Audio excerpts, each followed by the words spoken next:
Ella's body temperature was cooled from 37 degrees to just 33.5 degrees. After 72 hours, her temperature was carefully brought back to normal. The brain damage, which would have been inevitable, had been prevented. The technique was finally passed as safe by the UK's clinical watchdog in May last year, after years of dedicated research by this man and his colleagues at Imperial College London. About 20 years of experimental studies led on to the clinical trials, which completed in about 2007. And since then, cooling has been introduced widely. Over 1,700 babies have benefited from cooling in the United Kingdom. And the chances of of surviving without any brain injury have been increased by about 50% with this treatment. And the news is spreading rapidly. The work pioneered by the researchers here at Imperial College's Medical Sciences Centre involved cases from the UK, Hungary, Sweden, Finland and even Israel.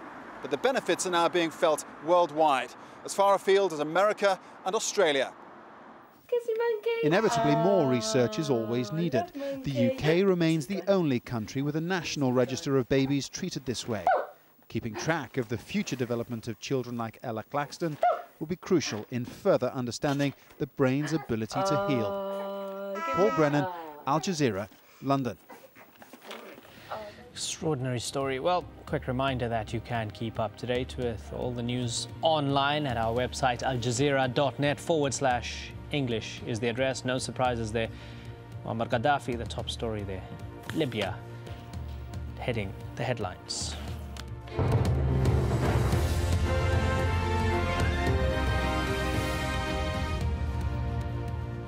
Let's take you through all the headlines now. The US president has had his strongest words yet for Libya's leader. Barack Obama warned Muammar Gaddafi that his time was up. The violence must stop. Muammar Gaddafi has lost legitimacy to lead, and he must leave. Those who perpetrate violence against the Libyan people will be held accountable.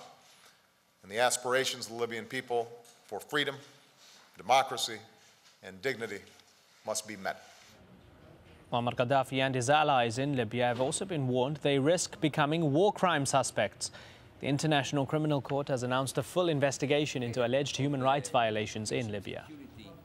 Trials have been held in Libya for rebel fighters who were killed defending the Brega oil terminal in the east of the country.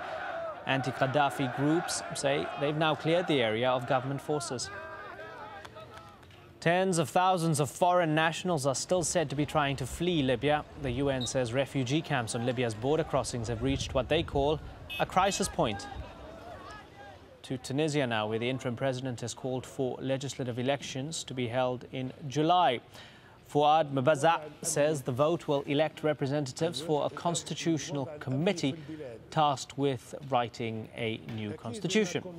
Mbaza says he intends to stay on as interim president beyond March.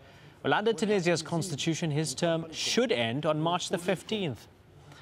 There's been more political upheaval in Egypt. Ahmed Shafiq, the prime minister appointed by Hosni Mubarak, has resigned.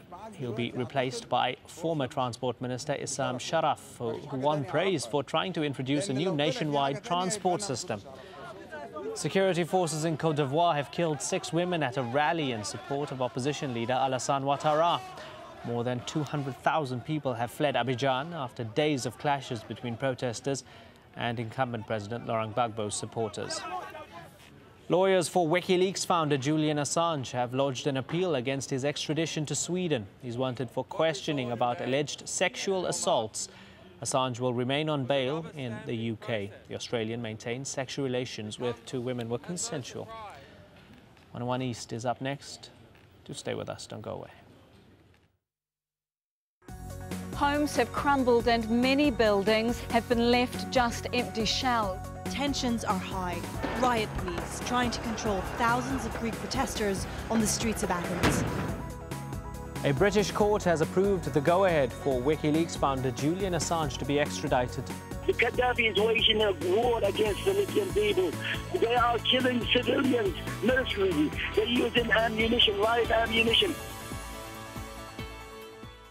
He's taken stolen goods and he's now dumping them onto the world without any sort of consideration for consequences. From people making the news. If the North will be saved a lot of trouble, I think it is important that they should come together. To those it affects. We do accept that there was very bad mistakes made in our banking area. Behind the headlines. Most South Koreans are not interested in reunification. Is the inside story.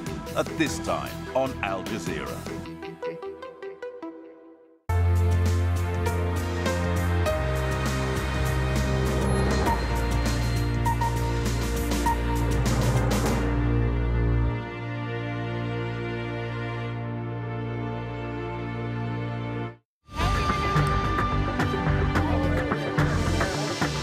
Indonesia has long been proud of its diverse ethnicity, cultures and spiritual beliefs.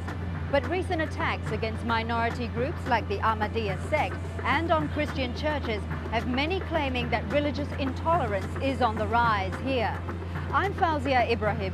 On this edition of 101 East, we ask just what does religious freedom mean in multicultural Indonesia?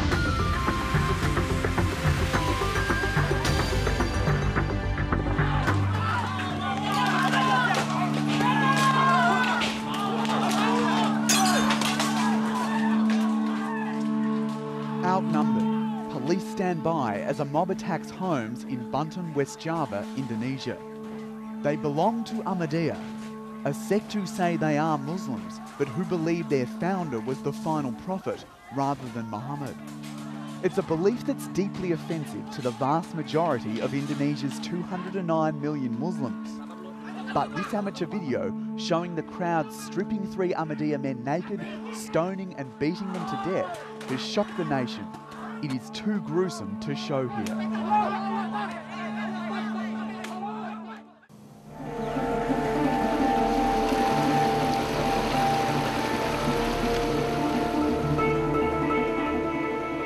The number of attacks against religious minorities in Indonesia has surged in the last year. As a result, Ahmadiyya followers in Lombok are to be forcibly moved to this almost deserted island nearby. A move the provincial government say is for their own safety. For Kai Rudin, it's the first time he's seen his potential new home. Menurut saya terutama bagus lah. I think the island looks comfortable. Bagus, nyaman juga udara. The air is fresh and I don't mind living here as long as facilities such as electricity and school is provided and safety as well.